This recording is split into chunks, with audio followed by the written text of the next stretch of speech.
Like کریں، subscribe کریں، bell icon کو دبائیں تاکہ ہماری ویڈیو سب سے پہلے آپ کے پاس پہنچ سکے۔ میرے پیارے آقا صلی اللہ تعالی علیہ وسلم کے پیارے دیوانوں، اس وقت پوری دنیا کی جو سچویشن ہے وہ کسی سے پوشیدہ نہیں۔ ہر مذہب کا ماننے والا انسان دنیا میں جہاں کہیں بھی آباد ہے وہ کسی نہ کسی اعتبار سے مختلف پریشانیوں سے دوچار ہے اور مختلف پریشانیوں میں گرفتار ہے۔ کوئی کورونا وائرس کے مرض کے اندر گرفتار ہے، کوئی دوسرے امراض میں گرفتار ہے، کسی کے پاس کھانے کی قلت ہے، کسی کے پاس اخراجات کے لیے پیسے نہیں، کسی کے پاس بل بھرنے کے پیسے نہیں، کسی کے پاس فیس کے پیسے نہیں، کسی کے پاس کرائے کے پیسے نہیں۔ نہ جانے کس کس اعتبار سے دنیا کا ہر شخص مختلف الجھنوں کے اندر گرفتار نظر آتا ہے، اور ساتھ ہی ساتھ بے روزگاری کا معاملہ، جاب سے چھٹی کر دینے کا معاملہ، یہ ساری چیزیں انسانوں کو اس وقت بے پناہ پریشانی کے اندر اور بے پناہ تکلیف کے اندر گرفتار کیے ہوئے ہیں، اور ان تکالیف کی وجہ سے آج بہت سارے لوگ ڈپریشن کے اندر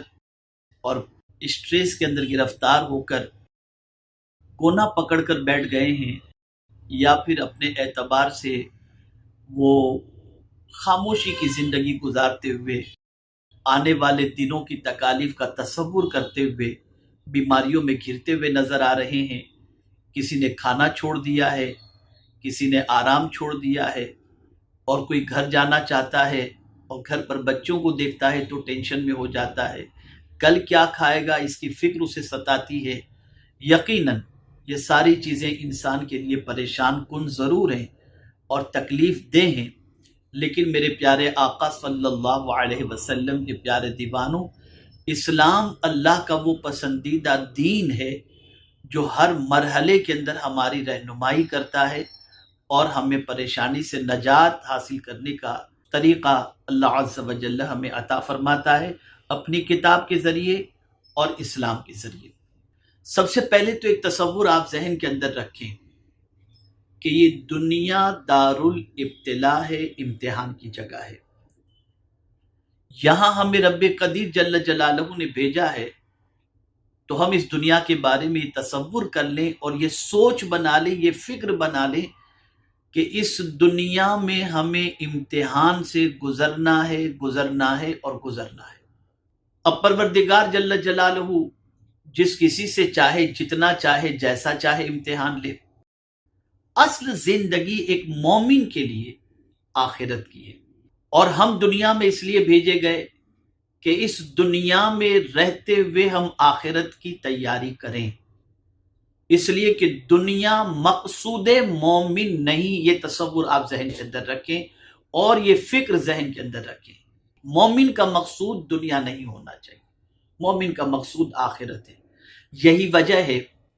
کہ آقائے کریم صلی اللہ تعالی علیہ وسلم کی ذات بابرکت اور صحابہ کرام علیہم الرضوان، تابعین کرام، شہداء کرام، اولیاء کرام، انہوں نے دنیا کا استعمال ایک ٹیشو کی طرح کیا، ضرورت پوری ہوئی چھوڑ دیا۔ دنیا کو مقصود انہوں نے نہیں بنایا۔ ہماری پریشانی یہ ہے کہ ہم نے دنیا کو مقصود بنا لیا ہے۔ یہی دنیا، یہاں کے زیب و زینت، یہاں کے تعیشات، یہاں کی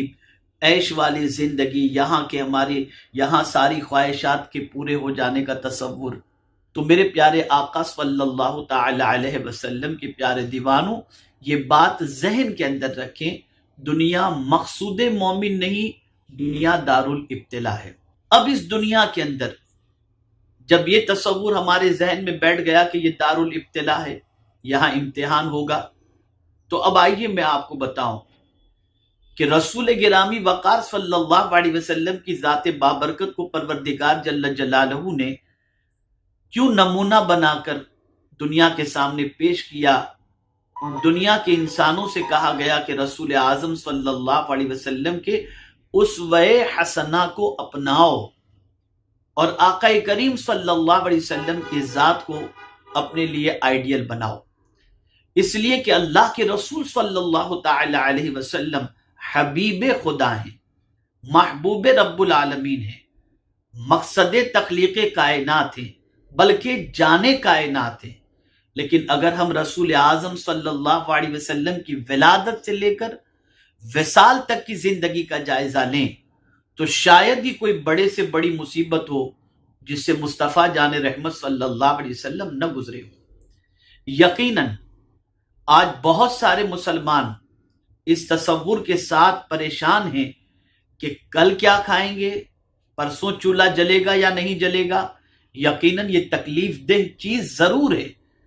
اور اس کا احساس اسی کو زیادہ ہوتا ہے جو اس راہ سے گزرتا ہے۔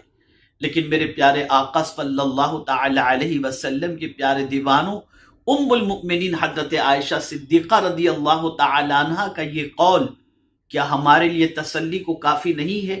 کہ ام المؤمنین حضرت عائشہ صدیقہ، وہ ام المؤمنین جن کی وجہ سے 1/4 اسلام پوری دنیا کے اندر پھیلا، وہ ارشاد فرماتی ہے کہ ایک ایک مہینہ ہمارا ایسا گزرتا جس میں ہمارے گھر میں چولہا تک نہ جلتا تھا۔ یہ ام المؤمنین کہہ رہی ہیں، حضور اللہ کے محبوب اور ام المؤمن حضرت عائشہ صدیقہ رضی اللہ تعالی عنہ سرکار صلی اللہ علیہ وسلم کی محبوبہ مصطفیٰ جان رحمت صلی اللہ علیہ وسلم۔ اور یہاں تک فرمایا کہ ایک ایک مہینے تک ہم 2 کالی چیزوں پر اکتفا کرتے، یعنی کھجور پر اور پانی پر۔ رسول گرامی وقار صلی اللہ تعالی علیہ وسلم کا سوشل بائیکاٹ کیا گیا تو 3 سال تک شعب ابی طالب کے اندر مصطفیٰ جان رحمت صلی اللہ علیہ وسلم نے اپنی زندگی کے لمحات گزارے، اور مصطفیٰ جان رحمت صلی اللہ علیہ وسلم کے لیے اس شعب ابی طالب کے اندر ایسا بھی وقت آیا کہ چمڑے چبا کر کے آقا کریم صلی اللہ علیہ وسلم نے اپنے اوقات گزارے۔ اسی طریقے سے آپ دیکھیں رسول اعظم صلی اللہ علیہ وسلم کی ذات بابرکت کو اذیت پہنچانے کے اندر مکے کے لوگوں نے، کفار قریش نے اور کفار مکہ نے کوئی کسر نہیں رکھی تھی، یہاں تک کہ حضور صلی اللہ علیہ وسلم ہجرت فرما کر مدینہ منورہ تشریف لے گئے۔ لیکن مدینہ منورہ تشریف لے جانے کے بعد وہاں پر بھی یہودیوں نے رسول اعظم صلی اللہ علیہ وسلم کو چین سے نہیں رہنے دیا۔ لیکن اتنی ساری تکالیف کے باوجود پیغمبر رحمت صلی اللہ تعالی علیہ وسلم نے خودکشی کا تصور نہیں کیا،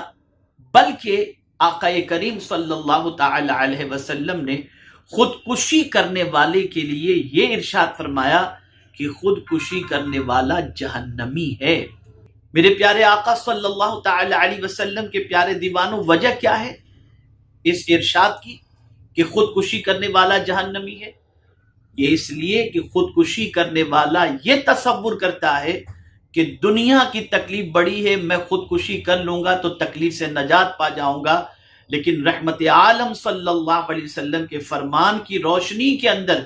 خودکشی کرنے والا جہنمی اس لیے ہے کہ اس نے اپنے رب کی ذات پر جیسا بھروسہ کرنا چاہیے ویسا بھروسہ کرنے کی بجائے اپنی جان کو اس نے ہلاک کرنے کی کوشش کی۔ اور ساتھ ہی ساتھ یہ بھی میرے آقا صلی اللہ علیہ وسلم نے فرمایا، جس چیز کے ذریعے اس نے خودکشی کی ہے قیامت میں اسی چیز کے ذریعے اسے عذاب دیا جائے گا۔ ہم اپنے رب سے کیوں مایوس ہوں؟ ہم اپنے رب کی رحمت سے کیوں مایوس ہوں؟ میرا رب وہ پالنہار حقیقی ہے، وہ معبود برحق ہے، جس کے قبضے قدرت میں سب کچھ ہے۔ میرا یہ جملہ ہمیشہ کے لیے ذہن میں رکھیں، مصیبتیں بڑی نہیں ہیں، اللہ بڑا ہے، اور مصیبتیں آتی ہی اس لیے ہیں گزر جائیں، وہ رہنے کے لیے نہیں آتی۔ مصیبتیں گزر جاتی ہیں، اور اسی مصیبت کے پیریڈ کے اندر انسان اگر دامن صبر کو تھام لے اور اپنے رب سے توکل کامل طور پر رکھے تو میرا مولا غیب سے راہیں عطا فرما دیتا ہے۔ آپ پڑھو آقا کریم صلی اللہ علیہ وسلم کی سیرت، انبیاء کرام کی حیات طیبہ کو پڑھیں، اور پوری دنیا کا مسلمان امام علی مقام علی جدہ وعلیہ الصلاۃ والسلام سے بے پناہ محبت کرتا ہے۔ میں آپ سے پوچھنا چاہتا ہوں، کیا کربلا کے اندر تکالیف میں کوئی کمی تھی؟ تکالیف کے پہاڑ توڑے گئے، بچے شہید ہوئے، جوان شہید ہوئے، خاندان کے نوجوان اور خاندان کے سب شہید ہو گئے، کوئی وہاں پر جوان لڑکے کی حیثیت سے وہاں پر کوئی بھی نہیں تھا۔ کیا اس وقت امام حسین رضی اللہ تعالی عنہ کی زوجہ، آپ کی بیٹی، آپ کی بہن، آپ کی بھانجی، جو بھی وہاں پر موجود تھے، کیا انہیں اس وقت کبھی یہ خیال آیا کہ ہم خودکشی کر لیں، کہ ہمارا کیا ہوگا؟ نہیں۔ اس لیے کہ ایسی سچویشن میں بھی انہوں نے ہمیں یہ پیغام دیا